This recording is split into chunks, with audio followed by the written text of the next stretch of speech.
Hello my dear students, welcome to my channel CBSE Tutorials. These are the MCQs of your Geography Chapter 3 Motions of the Earth. First question is the axis of the Earth, which is an imaginary line, makes an angle of dash with its orbital plane. बेटा जो अर्थ की axis है, imaginary line जिसके ऊपर हम सोचते हैं कि अर्थ जो है वो रोटेट करती है, वो अपने ऑर्बिटल प्लेन से कितने का एंगल बनाती है। फॉर एग्जांपल समझने के लिए देखिए, ये एक अर्थ है सपोज, और ये इसकी एक्सिस है इमेजिनरी जिसके ऊपर अर्थ रोटेट करती है। अगर हम इसका प्लेन ड्रॉ करें तो इस तरह से होगा। तो ये है ऑर्बिटल प्लेन। ऑर्बिटल प्लेन से जो एक्सिस है वो कितने का एंगल बनाती है बच्चे? That is of 66.5 degree. What is your right answer? B part. Next question, the earth takes about dash hours to complete one rotation around its axis. जो आपकी अर्थ है बच्चे, वो अपनी एक्सिस पर एक पूरा कंप्लीट रोटेशन करने के लिए कितने घंटों का समय लगाती है? So right answer is 24 hours. 24 hours में अर्थ अपना वन रोटेशन एक्सिस के ऊपर कंप्लीट कर लेती है। Next, the period of rotation is known as, जो ये एक रोटेशन 24 आवर्स में अर्थ लगाती है, उस पीरियड को, उस पूरे पीरियड को रोटेशन के हम क्या कहते हैं? डे, नाइट, अर्थ डे या all of the above? So students, the period of rotation is known as Earth Day, right?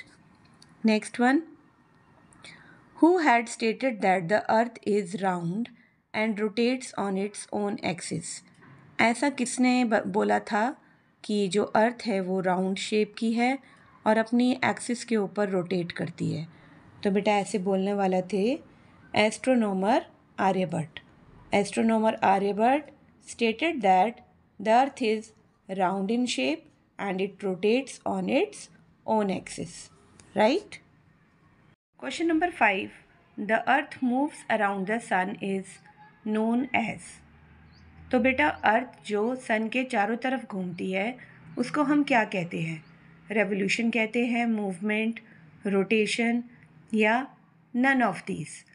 तो सन के चारों तरफ अर्थ की मूवमेंट अपने ऑर्बिट में कहलाती है revolution, right? Next question, question number 6, the earth moves on its own axis is known as rotation. अपनी एक्सिस पे जो अर्थ घूमती है उसे बेटा हम क्या कहते हैं? Rotation of the earth on its own axis. और इसके लिए कितना टाइम लगता है? पिछले एमसीक्यूज में हमने किया 24 hours. Question number 7, Earth takes dash days to revolve around the sun. So how many days Earth takes to revolve around the sun? D option, 365 days and 6 hours, means 365 1 by 4 days. Okay, what is 1 by 4? 1 by 4 means fourth part of a day, means fourth part of 24 hours. तो 24 को आप 4 से divide करोगे तो आपका answer आ जाएगा 6 hours of a day. So right option is 365 days and 6 hours. Okay, next question number 8, every fourth year February is of dash days instead of 28 days. So right option is D1. हर 4 साल के बाद फरवरी में बेटा कितने days होते हैं? 29 days. और ऐसे ईयर्स को हम क्या बोलते हैं? Leap year. इसमें जो 6 आवर्स आपके ऊपर वाले क्वेश्चन में किए ना हमने, इनको हम इग्नोर कर देते हैं हर साल। अपने कंफर्ट के लिए, कन्वीनियंस के लिए हम 365 डेज काउंट करते हैं और 6 आवर्स जो ये 4 सालों में इकट्ठा होके 6 4 ज़ा 24 आवर्स बना देते हैं, यानी 1 कंप्लीट डे, और ये एडअप हो जाता है एवरी फोर्थ ईयर। तो इसको हम लीप ईयर भी बोलते हैं। और इस साल फरवरी मंथ में 28 डेज की जगह 29 डेज होते हैं, right? Next one, 9th question, the shape of earth orbit is, earth के ऑर्बिट की क्या शेप है बच्चे? इलिप्टिकल। Very important. ना तो ये स्फेरिकल है ना सर्कुलर है। अर्थ अपने ऑर्बिट में, जिसमें रेवोल्यूशन करती है सन के चारों तरफ, हाँ, उस पाथ को अगर हम बोलें शेप क्या है उसकी, that is elliptical, right. 10th question, seasons change due to revolution, rotation, both A and B, none of these. तो बेटा जो सीजन्स हैं हमारे, विंटर, समर, रेनी, हाँ, ऑटम, ये सारे सीजन्स किसके ऊपर डिपेंड करते हैं? Revolution of earth around the sun, right. Day and night जो है हमारे, वो डिपेंड करते हैं रोटेशन पे, और सीजन्स डिपेंड करते हैं रेवोल्यूशन पे। Okay, now question number 11th, the whole earth experiences equal days and equal nights, that is equinox. जो हमारा पूरा धरती है, ये बिल्कुल बराबर दिन और रात जो फील करती है, एक्सपीरियंस करती है पूरे साल में, उसको हम इक्विनॉक्स कहते हैं। ठीक है, इसमें डेज और नाइट्स का जो लेंथ है वो इक्वल होती है। तो ऐसा कब होता है?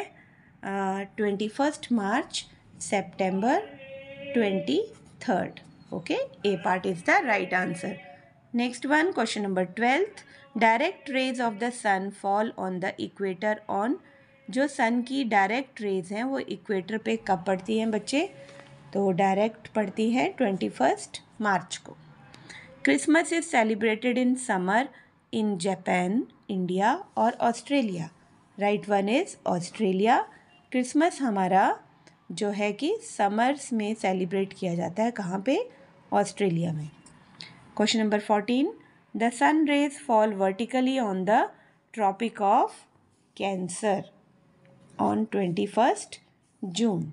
Okay, next question number 15, days are shorter during which season?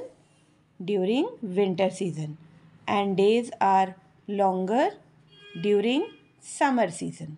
Okay, so these are important MCQs, 15 important MCQs from your chapter number 3 of geography. Thank you. Have a nice day.